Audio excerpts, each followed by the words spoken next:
Poitín, directed by Bob Quinn, came out in 1978 and is the first ever Irish language feature film, the first ever film Oscailge. Marketed as a crime thriller, it was absolutely lambasted on arrival.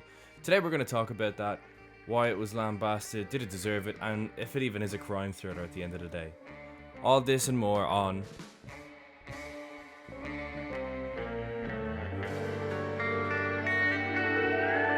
Hello everybody and welcome back to the Golden Hour Film Podcast. Yes, that sick joke that you guys all had on Instagram has come true. Poitín is on the podcast.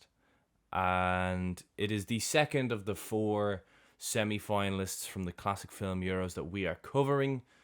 And by we, I am of course referring to myself and my co-host and not guest host, Shane Mulvaney. How you doing, everyone? And yes, last week was the seventh seal, which as it stands, only 2.5 days after it came out, because we record this usually on a Monday, it is already our most viewed episode ever, which is amazing. Yeah, brilliant. Not so sure this will follow suit, but hey, maybe there's a few Poitín fans kind of hiding there. And yeah, next week we will be doing Vittorio De Sica's Bicycle Thieves, and the week after will be The Cabinet of Dr. Caligari. And on Sunday, this Sunday coming, Sunday the 7th, it is the finals of the Classic Film Euros. From 12 in the afternoon GMT, you will have 24 hours to decide who you think should win the Classic Film Euros. Will it be the seventh seal from Ingmar Bergman from Sweden, or will it be Germany's The Cabinet of Dr. Caligari, a film already over 100 years old? In the meantime, Shane, how are you? Yeah, I'm pretty good. How are you? Looking forward to digging into Poitín here. How are you? Yeah, good, thanks. Digging for the second time. I'm going to pull back the curtain. My audio just mysteriously stopped recording there, so we are redoing Poitín. The joke just gets funnier every time. Good old Poitín. And yeah, let's talk about the film a little bit. So it is the first ever Irish language feature film. It came out in the 70s. It's the first ever Irish film to get a grant from the Irish Arts Council for the script. The script itself wasn't actually written by Bob Quinn. He was doing a filmmaking course, a 6-week filmmaking course down in the west of Ireland, and some fella wrote the script, and Bob Quinn said, "Hey, can I make that into a movie?" And he was like, "Yeah, sure, go on." Now, Bob Quinn to this day reckons that the guy who wrote it had written it before as a short story and didn't just come up with it on the spot. But now we have Poitín. Yeah, and the guy who actually wrote the script, his name is Colin Braid. Not to be confused with Colin Braid, who directed On Colleen Kuhn, aka The Quiet Girl, which obviously became the very first ever Irish language film to be nominated for Best International Feature Film last year at the Oscars. Best Foreign Language Film, this was previously been called as well. So it's interesting that two guys called Colin Braid, two very different guys called Colin Braid, ended up having such an impact on Irish cinema. Yeah, this got a very different reception to On Colleen Kuhn. So a bit of background: the film was shot, it is set in Connemara in Galway, which is in the west of Ireland, which is kind of known for like its lavish cliff faces and just it's picturesque part of the country. It's kind of what the Americans picture when they think of Ireland.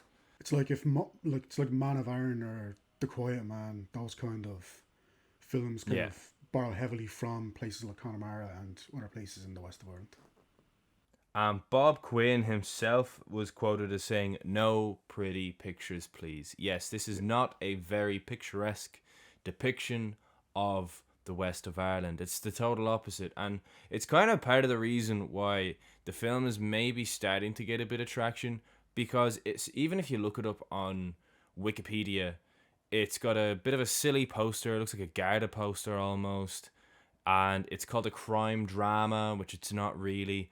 This film is a nihilistic folk horror set in the West about basically a load of people who are all in it for themselves, and Poitín is the currency, and everybody needs to get their hands on it, and they'll do anything to get it, and they'll do anything to kind of reign supreme. Even the so-called protagonists, there's some pretty twisted, dark stuff that happens in this film, and it genuinely feels a bit like a classic Irish like horror film, but it just isn't necessarily marketed in that way and isn't for some reason regarded in that way. It's a strange one, but I think over time, particularly around Halloween, I'd like to think that Poitín may garner a bit more notion. It's starting to get a few people watching it on Letterboxd. I noticed a lot of the reviews are from this year, so yeah, maybe it might gain a bit of traction. Shane, what did you know about Poitín prior, and can you give us a spoiler-free review of the film? The only thing I knew about it is that it was the first ever Irish language feature film. That's really all I knew about it. Didn't know any of the cast, didn't know the guy who directed it, Bob Quinn. As far as the spoiler free film goes, obviously we'll get into the nuts and crannies and nuts and bolts or whatever of the plot a little bit later on, but I can understand why it had such a backlash from local people.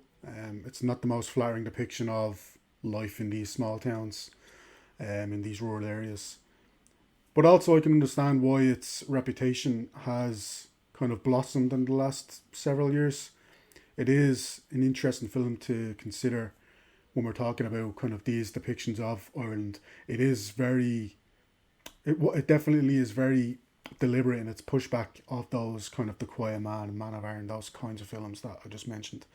It wants to do the complete opposite of that. It doesn't want to make Ireland look like this kind of pretty green landscape. So I can kind of see both sides as to why it was initially not well received, but I can also see why it's, like I said, its reputation is starting to come around full circle, if you want to call it that. Maybe half circle. What about you?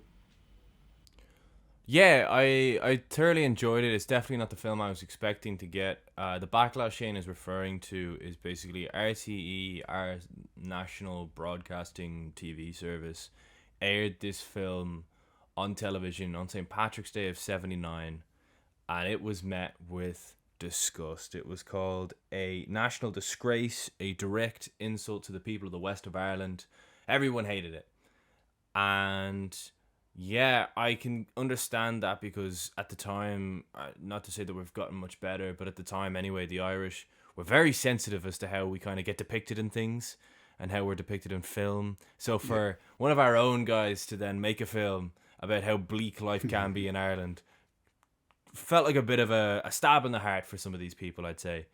I definitely enjoyed elements of it. I'm not 100% on the methods, but I really liked some of the themes involved and some of the really dark kind of twisted moments I thought were really evocative. That being said, I do think there is some... I know we don't have much pedigree, but there's some fairly amateurish stuff going on in this film. I think it's safe to say. I think if we're talking about all the films that we cover on the podcast, certainly that we've covered so far, this is definitely the closest to a very low budget independent amateur film. It's not an amateur film, don't get me wrong. It did have a budget of £18,000, which to make a film is not a lot of money, but yeah, some of the writing and some of the moments in particular are really, really good and evocative. But yeah, the whole "no pretty pictures, please." He really took that to heart. Some of the shots in this are pretty. It looks like it was shot on a potato, basically. But other elements of the film are good. It's definitely a mixed bag. It's a real mixed bag of a film. Definitely a mixed bag. The one thing I'll say about Bob Quinn's decision to kind of decide to depict Connemara in this way, which obviously the locals weren't too happy about. He is, I don't know if he's from Connemara, I believe he is, but if he's not from Connemara, he's from kind of a general, close by, let's put it that way, because I was reading an interview, actually only a few years ago, it's, from an online source from Galway, and he was still living there even then, and he's talking about how he would kind of basically stand by all his decisions. And yeah, I think there's something about when outsiders depict you in a not flattering way, you get up in arms, but maybe you can kind of brush it aside because maybe they're not 100% the authoritative voice, let's put it that way. But when someone from your area depicts you in that way, it's almost more personal. You take it more to heart because you kind of think that they should know better in a way. So I can kind of, like I said, I can kind of understand why the locals felt the way they did. But also, fair play to Bob Quinn for having an idea, having a vision, and following through Yeah. it, whether or not kind of people agree with it or not. He stuck by. He made a decision. He stuck to his principles, and yeah, even all these years later, yeah, he was still sticking by them. So fair play to him, I suppose. And I reckon we just get into the narrative. It's only like an hour long, so I can't imagine this is going to be the longest episode in the world. A man called Michil, played by Cyril Cusack, is a bit of a local legend. He is the guy when it comes to getting your poitín, which, if you don't know what poitín is, it's moonshine. It's pretty much moonshine, but Irish. Yeah, he's the Pablo Escobar of poitín making. Yes, even the guards want some of his poitín. But Yeah. anyway, and we see Michil basically making the poitín, and some of the shots here actually are quite nice. Yeah. Like there is some nice shots of his area, like his cottage and the lake that it borders on. Them shots were quite nice. Early on, because I had read beforehand that obviously Bob Quinn didn't want the kind of picturesque, kind of depiction of Connemara. But like for the first 5 or 10 minutes, there's some really nice stuff, camera work, some nice shots. So later on in the film, I guess Bob Quinn, I should say, maybe started to get his way more. But yeah, the first 5 or 10 minutes wasn't what I was expecting in terms of did have some nice shots and some nice camera work. Yeah, so Michil makes his poitín, and then he rows his way out to the middle of the lake that borders his cottage, and the guards drive by and they pull in and they remark that Michil and his daughter, whose name is Myra, everybody knows that they make poitín, but they've never managed to catch them. And they it's almost like a jovial thing. They kind of laugh to themselves and they drive off. And then we see Michil, who looks like he's just fishing in the middle of his lake, but actually he pulls up a big spud sack filled of bottles, and those bottles, well, they're poitín. He has them hidden in the middle of his lake, and 2 men come to buy poitín from Michil. One called Labhras, who is played by Donald McCann, who is the only member of the film, as far as I'm aware, who had no Irish. Yeah. Everybody else had Irish except him, but I don't think that's particularly noticeable. My Irish isn't incredible, but like I would never have known that he had 0 Irish prior to being told that.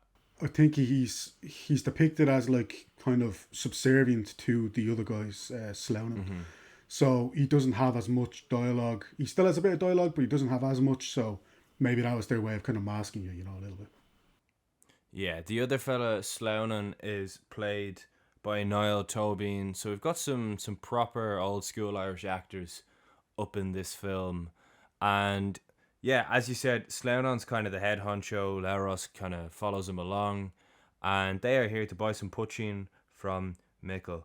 Prior to that, Sleamhnan gets acquainted with Michil's daughter Myra. And she is not one bit happy. In fairness, he is a sleazy man. Very sleazy. Wouldn't want to be in the same room as him myself.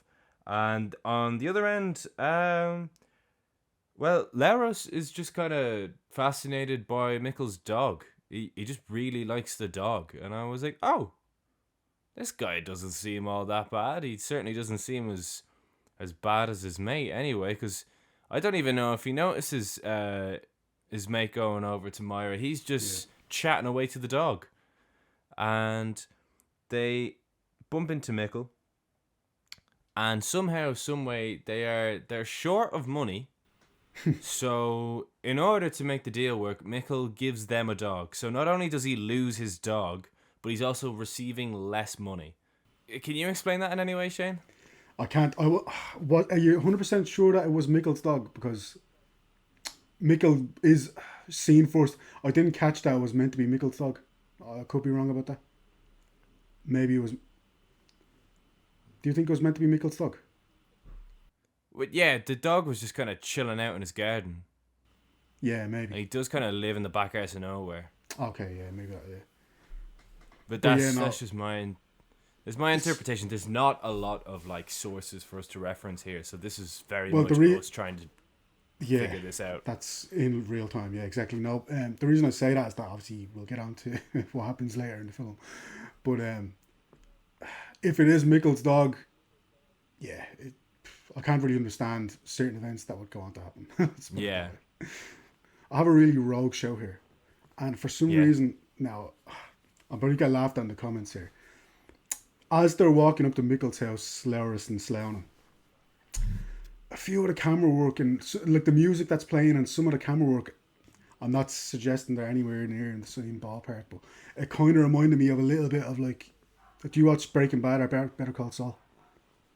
I haven't. No, I'm Well, afraid not. obviously, I'm not for a second saying that Vince Gilligan and his team have seen Poitín, but it just reminded me a little bit of that, and that it's like, yeah, some of the camera work, some of the location as well.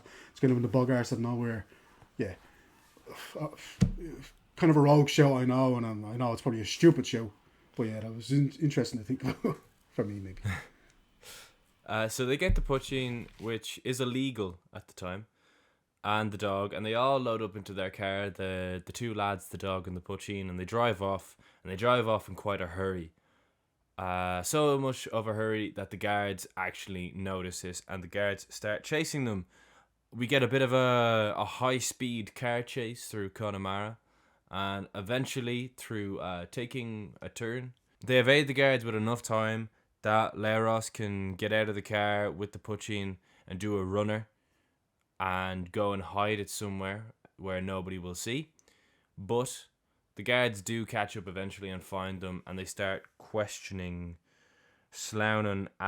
They ask him where the moonshine is, where his mate is. He's like, I have no idea what you're talking about. And then they're like, no, we saw you have a friend in your car with you. He was like, he's got to go to the toilet. So they say, no, we need you to open up the boot of your car. We need you to open up the boot of the car. He's like, no, fine, okay. He goes to open up the boot of his car, and the dog jumps out and does a runner across the bridge, which kind of distracts him for a second. And then Leros comes up the hill where he was hiding without the Poitín and kind of fixes his trousers, which makes it look like he was going to the toilet, which don't know how he would have heard that conversation, or maybe Yeah, he just did happen to go to the toilet. I think maybe it was the Uh, plan. Once they pull over and before the guards get there, maybe they made a quick plan to say, "All right, this is what you're gonna do," and you come back in a few minutes' time, and yeah. yeah, maybe. Because when he comes back, the guard's like, actually, do you know what? Forget about it. It's fine. And as he's walking away, he says, but you have 1 week to fix your tires. Your tires are flat. And he walks away. The two lads are like, right, we're going to have to just leave the Poitín where you hit it. Hopefully nobody saw. And he's like, nah, don't worry. Nobody saw. And he's like, all right, cool. We'll go off on our merry way and we'll come back and grab the Poitín, because if we go and grab it now, the guards will just come back to us straight away and arrest us and get the Poitín. So they go off on their merry way with the Poitín, and then we see that there's a local farmer who watched this whole thing happen. So he knows full well where that Poitín is hid. So we rock up to the guard station, and Lowers and Slough kind of they're trying to play coy, they're trying to play cool, but it turns out that the guards found a statue of Poitín. They're kind of threatening to throw the two lads in jail, but they let them go since they can't actually prove that it was them two who stashed the Poitín in the first place. They know, but they can't prove it, so they kind of had to let them go. Then it's kind of a funny scene then where we get back into the office with the two guards, and like one of them's obviously not too happy that they've just let Lowers and Slough go, but the kind of the captain, if you want to call him that, or definitely the head guard anyway, he's kind of depicted as he starts to toast Mickle, and he's basically singing Mickle's praises because here's luck to Mickle, king of the moonshiners. yeah. So begrudging respect they obviously have for Mickle, and they obviously they don't like the fact that he's breaking the law, but boy do they like that moonshine, but boy do they like that Poitín. Yeah. So then Lowers and Slough are at each other's throats because obviously the Poitín's been seized. There's definitely strong words said anyway, and they kind of get pissed off at each other. So then we go to Mickle's house, and he's there with Moira, his daughter, and well, initially it's just Moira and Marcus, his friend. So Marcus seems to have found out that the Poitín has been found. So Yeah, Marcus was hanging around outside the Garda station and basically watched yeah, the whole altercation, if you will, happen with Labhras Sleamhnan yeah, and the guards. So Marcus is the man in the know in this scene, anyway. yeah. Marcus has found out that £80 worth of Poitín has been seized by the guards, and obviously there's one place that could have come from because these lads are the only two guys who Yeah. Michal has kind of supplied in the last day or so. So they put two and two together. They obviously realise that the lads, Labhras and Sleamhnan's Poitín has been seized by the guards, and obviously this kind of puts the shits up Michal because he can't go and ask for it back because then he's admitting to a crime. So he's in two minds, kind of what to do. He doesn't know whether to confront the lads or wait till they come to him. Yeah, it's all up in the air at this point as to what will go on with the Poitín. Yeah, and meanwhile, Labhras and Sleamhnan have decided that their plan is simple. They're going to rob the guards. Yeah, They're going to get their stash of Poitín back from the Garda station. One of the many scenes where I feel tonally it's just so off. This feels like a Yeah. like a cartoonish kind of comedic scene 100%. where Labhras is sneaking into the Garda station whilst the guard who is sleeping in the Garda station Yeah, is snoring so loud, and he creeps in, gets the Poitín, and escapes. There's so many random scenes littered throughout this film which tonally just feel so off. and he gives like such a cheesy, like over the top grin as well at the very end of the scene. Yeah. Once he gets it back, it feels out of place with kind of the rest of the film. Yeah, I didn't really buy it, and also how easy was it? Like how easy was it there? 2 seconds after they fucking get into the room, it's the easiest job in the world just to steal this thing. I know the guard is asleep, but it feels like lazy screenwriting at the same time, to be honest with you. Yeah. Michal and Moira are stressing now because these lads are going around selling the Poitín. They're making a fool of it. They're getting caught by the guards. They're basically drawing so much attention to the Poitín industry, if you will. Yeah. And Michal's like, right, well, we kind of have to do something about it because otherwise I'm just going to retire. And Moira's stressing. Well, they can only do one thing.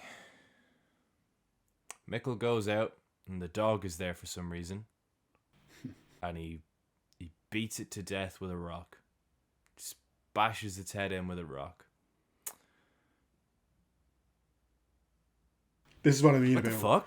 the fuck? That's what I mean about, like, if it was Michal's dog, I didn't get that it was supposed to be. Maybe I just thought it was maybe Labhras. If the dog had kind of ran forward and got there before Labhras. But look, if it is Michal's dog, then holy fucking shit! Like, oh, what the fuck? Yeah. I mean, beating a dog to death anyway is fucking a big no-no, obviously. But I mean, if it's your dog who you've looked after for years, presumably, holy fuck, like. And we'll kind of get to it later on in the film, but his reasoning for doing it is very far-fetched. Yeah. Like, the results of the dog's death are... He's a very fortunate man, as Michal, that this plan worked out, and I'll explain why later. But there are so many pieces of plot armor that hold this plot or this plan of his together that, like, him bashing this dog's head in with a rock was unexpected. His motivation seems to be that the lads are drawing, like you said, too much attention to themselves, and they're going to get everyone caught, themselves and Michal and Moira. So, yeah, I don't know how you go from there to bashing in a dog's because he skull. doesn't even tell the guy that he's done it, so it's not like he's doing it and then sending it as a message. He just does it. Yeah, and then like he and then hides keeps the it to evidence himself for a long time. Yeah, exactly. So yeah, I guess we'll talk about later. Labhras is obviously a bit distraught that his dog is missing, doesn't know what happened to it.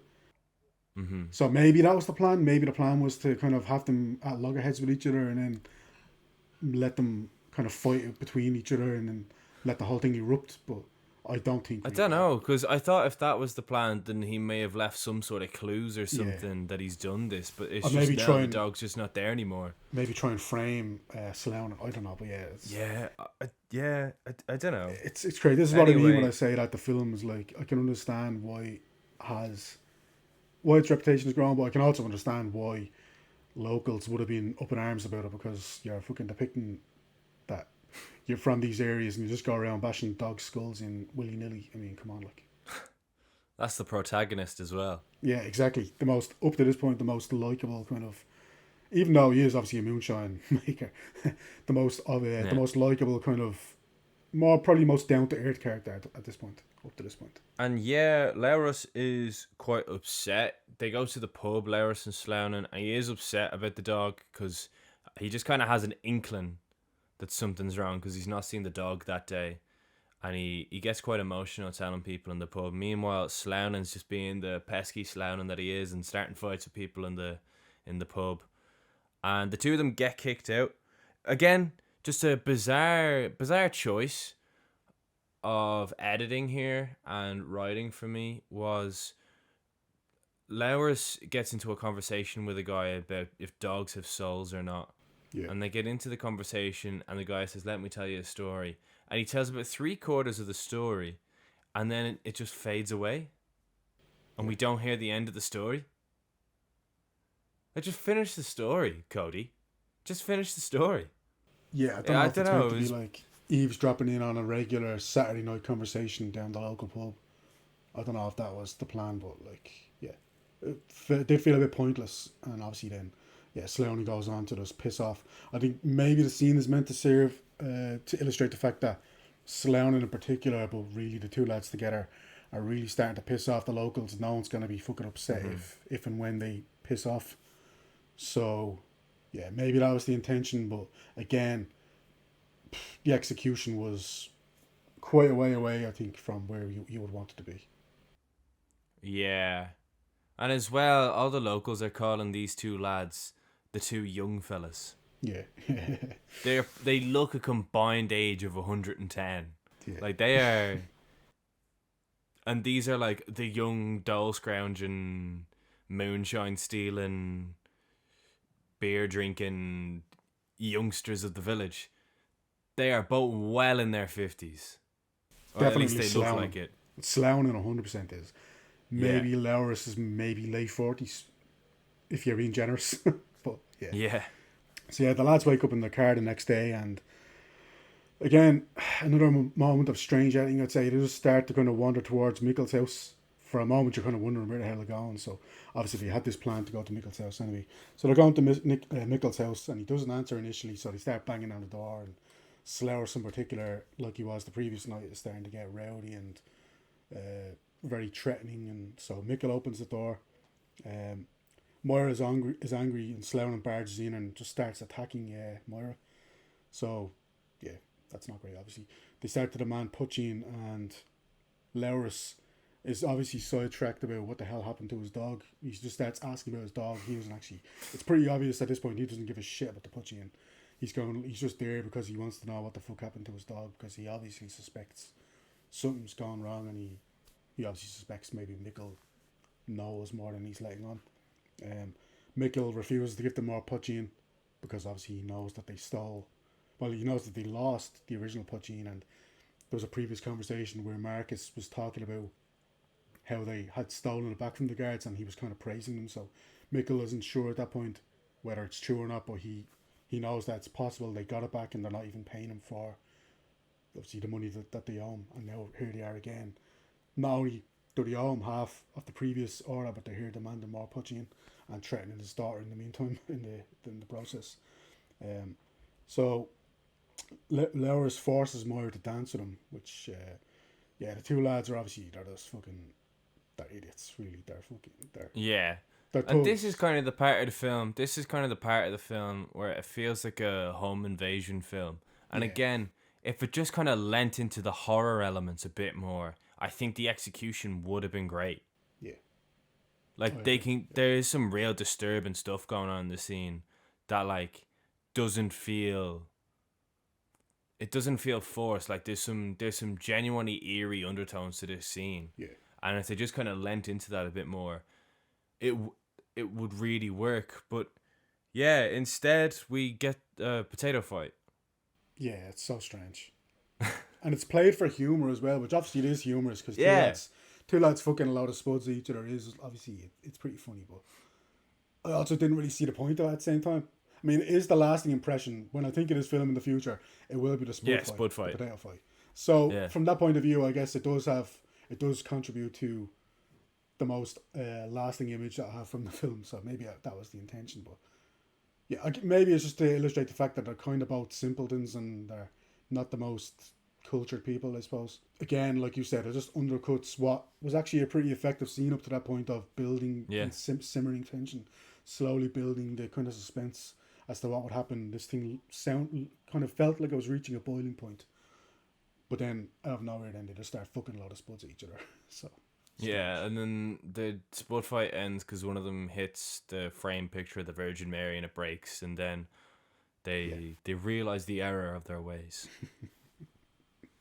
And after the picture of Mary gets broken, Michael tells them that the moonshine is in the lake. It's where he has it hidden, as we saw from the start of the film. It's in a sack of spuds on the end of a rope in the middle of the lake, is where he keeps his pushing.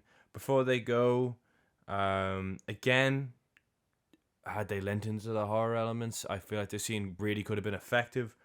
As they go out, Sleamhnan tries one more time to kind of have it on with Myra, and she starts laughing like sadistically in his face, which like actually frightens him away. he Again, he if basically they sexually assaults her. Like it's clear that he yeah doesn't yeah want this to happen. He is like kind of holding her down, and it's clear what his intentions are. But then, yeah, she does kind of start laughing hysterically, which took me aback, and I can understand why it took Sloan aback. So mm-hmm.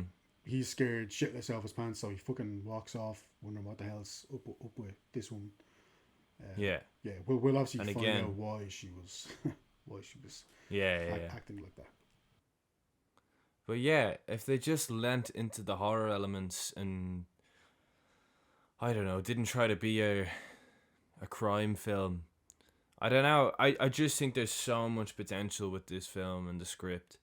But yeah, like again, as we said from the beginning, fair play to Bob Quinn for having an idea, sticking with it, and making the first ever Irish language feature film. But this film could have been really, really good Yeah, if they I was lent like, into the right elements. yeah, exactly. I was kind of mixed on the film. Not that there's still a bit of film we'll talk about, but I was kind of mixed on the film. But I'm just realizing as we're talking about it, I'm less and less on board with every single choice. Yeah, I'm probably a little bit more down on it than I expected to be, or maybe than I thought it was. Yeah, I'm kind of feeling the same. I'm starting to feel like my rating's quite generous. Yeah, So yeah, that might be amended before the end of the episode. And yeah, it's time for the ending. Believe it or not, we're there already.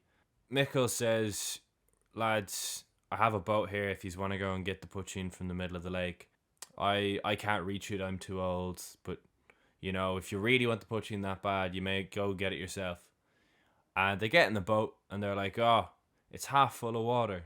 And Michael's like, "Yeah, it's rainwater." And they're like, "Oh, right, okay."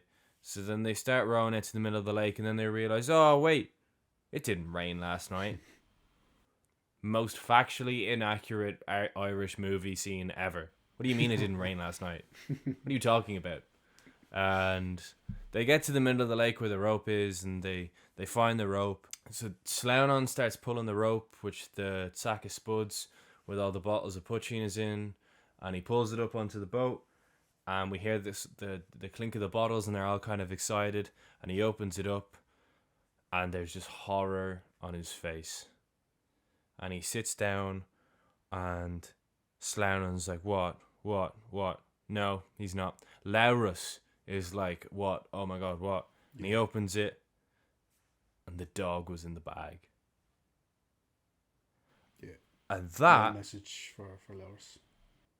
that would have been a great place to end the film, I think. Yeah, But instead, We then go a step further and have this big cartoonish, they have a freaker and fall into the lake. And Mickle is just fortunate that neither of these lads know how to swim. Yeah, well, we established that the boat, when the lads got into it, was kind of a little bit full of water, about half Yeah. full, maybe a little less. So obviously, Mickle had tampered with the boat, so that's why it was obviously a faulty boat. So once the lads' body weight gets onto the boat, they realise they're starting to drown, really. So they obviously start to panic. So they both fall in the water, basically, and they drown as well. So I do think it, like you said, I do think it kind of undercuts it. The dead dog would have been more of a spooky kind of way to end, and more of a more of a memorable final image, maybe. But Yeah. yeah, who knows? As we've said throughout the film, it does make some choices in this film that, yeah, I can't say I'm 100% on board with. Yeah, because, again, so Mickle kills the dog and just leaves it in the middle of the lake on the basis that they might come to the house and they might want Poitín. And then when they do go to the middle of the lake, he tampers with the boat on the basis that they might not be able to swim. And it all works. That's why he killed the dog. Yeah, It's a bit of a leap of faith. a bit. I think it's quite a big leap of faith. Yeah, some characters' motivations, Mickles in particular, but even a couple of other characters, they're kind of hard to track. So it ends up being an interesting premise that's not fully executed upon, I would say. Yeah. And that's Poitín. Yes. Touching. As we said, it's only like an hour long. It's not a particularly long film. Shane, would you recommend it? And what did you think of it? I'd recommend it if you're someone who is interested in the kind of historically significant things when it comes to Irish film. So obviously it is the first Irish language feature film. So from that point of view, if that's something that appeals to you, definitely check it out. And it is quite short as well. It won't take you very long to watch. But if you do watch it, just be prepared that it's not 100%. Yeah, for me personally, anyway, I wasn't 100% on board with it, like I said, with every narrative decision. So it can be kind of a frustrating watch at the same time because there is potential in the screenplay, there is potential in the idea, and it's not fully executed upon. So I gave it 2.5 stars, maybe a tiny bit on the generous side, but I'll go with it anyway because, like I said, it is a historically significant film when it comes to Irish cinema. What about you? Yeah, originally I gave it 3, but I am gonna change it to 2.5 stars. It's one of them things about the podcast where when you talk about a film, you actually we tend to like the films more after talking about them. I feel like it's very rare that we ever like the film less after talking about it on the podcast. But yeah, I feel like it is a good idea. I think even with the film that exists, I think there's maybe a 40-minute version of this with some different editing, different music, different color grading, which could be a real spooky folk horror short. Yeah. But the 60-minute crime drama, as Wikipedia would say, is definitely a mixed bag. It's got some memorable stuff, both good and bad. The potato fight is ridiculous, but like, how can you not remember the potato fight? It's the most Irish scene ever for like an American watching the film.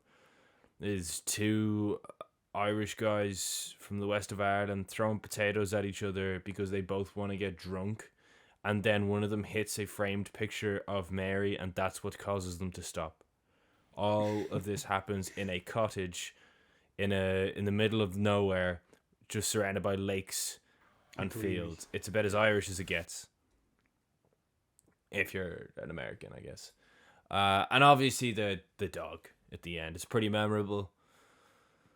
And again, I feel like could have been handled way better. And if it was handled way better, could have been a really impactful ending. I think that the sentiments there are pretty dark, pretty twisted, which again could have worked, but instead we again just have to take that extra step in the goofy realm almost and have the big dramatic drowning scene. And yeah, Poitín is worth a watch if you're a completionist who wants to watch all the important Irish films.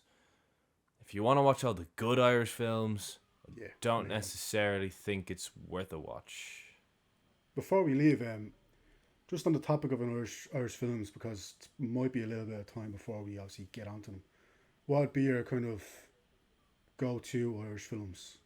I feel like I'm actually quite bad for seeing Irish films. The Commitments is a good kind of Yeah. wholesome comedy, and The Crying Game is a much more memorable thriller.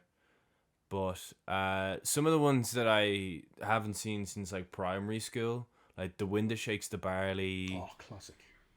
it's yeah, that's pretty essential. There's been some recent ones like Sing Street and Colleen Kuhn Yeah. are both quite popular.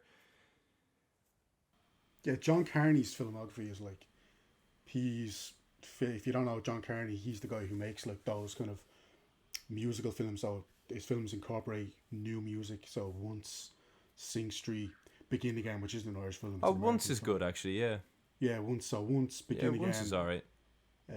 which, like I said, Begin Again isn't an Irish film; it's an American film, but it's from the same director. So yeah, he's someone who, and even the McDonough brothers, they're actually not filmmaking. It's filmmaking duo. So you've Martin McDonough, probably the more famous of the two. I would say he made The Banshees of Inisherin, he made In Bruges.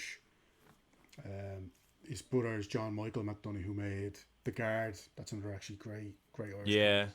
yeah, that's a funny Um, one actually. yeah, he made what else did he make?